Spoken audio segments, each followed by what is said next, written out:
बड'लेण्ड रादाब नायगिरि बयनिसिमबो फुंबिलिनि गोजोन हामलायथि बावहरबाय। दिनै 24 आगस्ट 2025 इं मायथाइनि सानसेनि फानजामुथियाव थानाय राशिफोरखौ फरायथिनो लाबाय।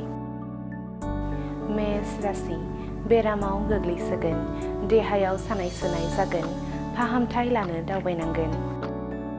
वृष राशि गोजोन गैयै सान, मावख'आरि खामानियाव नांथाबना थानांगोन, जानो लोंनो सम मोनै जागोन, गावखौ जोथोन लानांगोन।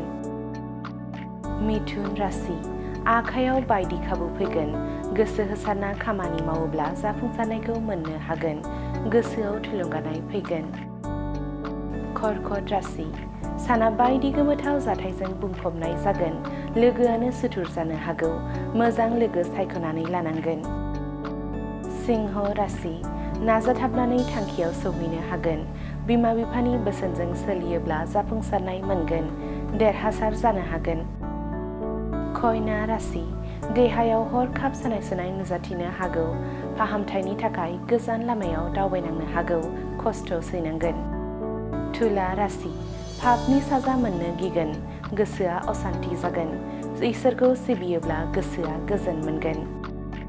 वृश्चिक राशि गिदिर खैफोदनिफ्राय रैखा मोननो हागोन, इसोरनि सायाव फोथायनाया बांगोन, नखराव बिमा बिफा गोजोनाव थागोन।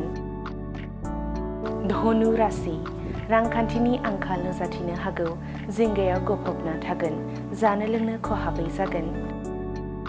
मकर राशि साना गाहाम नङा, सुथुरजों सोफै खालामजागोन, गोसोखौ गोरा खालामना थानांगोन। कुम्भ राशि साना रंजा खुसियै बारलांगोन, बिसि फिसाजों मोजां सम बारहोहोनो हागोन, नखराव गोजोन फैगोन।